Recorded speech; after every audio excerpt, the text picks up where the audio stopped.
Someone probably told you that money is a math problem. Well, they were wrong. It's not. It's a game of psychology, played almost entirely inside your own head. And today, we're not just going to learn the rules, we're going to figure out how to stop letting other people's games completely ruin yours. So let's start with the massive question, one that's baffled economists for centuries. Why do financial bubbles even happen? I mean, what is this recurring moment of collective madness that we just keep falling for, over and over again? Now, the easy answer, the one everyone gives, is just greed. But honestly, that's incomplete. The real and much more interesting reason is confusion. Yep, confusion. Specifically, it's investors getting completely confused about what game they're actually supposed to be playing. And this all starts with a single, deceptively simple idea about how markets are supposed to work. An idea that sounds harmless, but is actually incredibly dangerous. See, we are programmed to believe that every asset, a stock, a house, whatever, has one single rational price. It sounds logical, doesn't it? But this one seemingly innocent idea is responsible for destroying more wealth than almost any other concept in finance. Let me make this real for you. Right now, how much should you pay for a share of Google stock? I mean, is there one right answer? A single correct number that works for absolutely everybody? The answer is no way.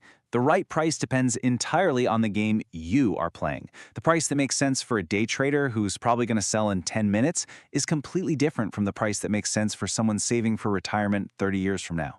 It's not even the same planet, let alone the same game. And that is the absolute key here. The market isn't one game. It's like 1,000 different games all being played on the exact same field at the exact same time.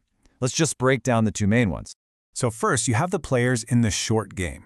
Think of day traders. Their time horizon is minutes, maybe hours.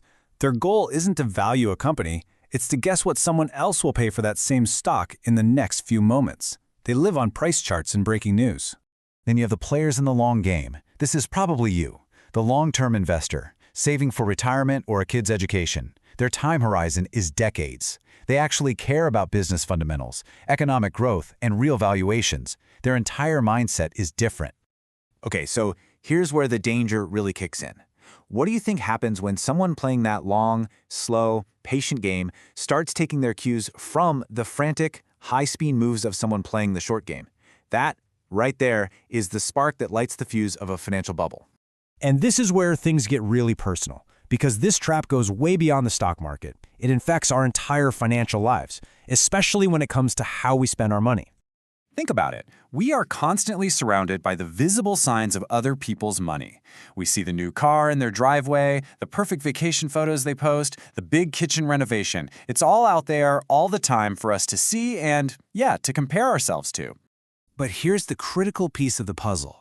We see their spending, but we see none of the context. We don't see their income, their debt, their goals, or their fears. We don't have a clue what game they're actually playing. We just see the scoreboard they choose to show us.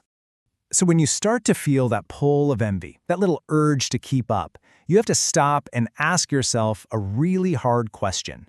Are you even sure their game is one you want to win? Are their goals your goals? This is why the single most powerful financial skill isn't about picking stocks or timing the market. It's learning to define your own game and then having the discipline to simply ignore everyone else. So how do you do it? It's actually simpler than you think. First, define your time horizon. Are we talking 1 year or 30? Be honest. Second, define your goal. What is this money actually for? A house? Retirement? Freedom? And third, and this is the most important step, you have to internalize this. This is your game. These are your rules. Everything else is just noise. As the author Morgan Housel puts it, and this is really the core takeaway of this entire idea, few things matter more with money than understanding your own time horizon and not being persuaded by the actions and behaviors of people playing different games than you are. So let's just circle all the way back to where we started.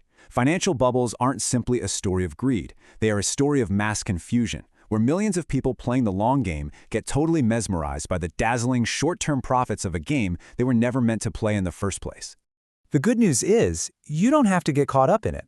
Resisting the frenzy of other people isn't about intelligence, it's about wisdom. So, the final question is really for you.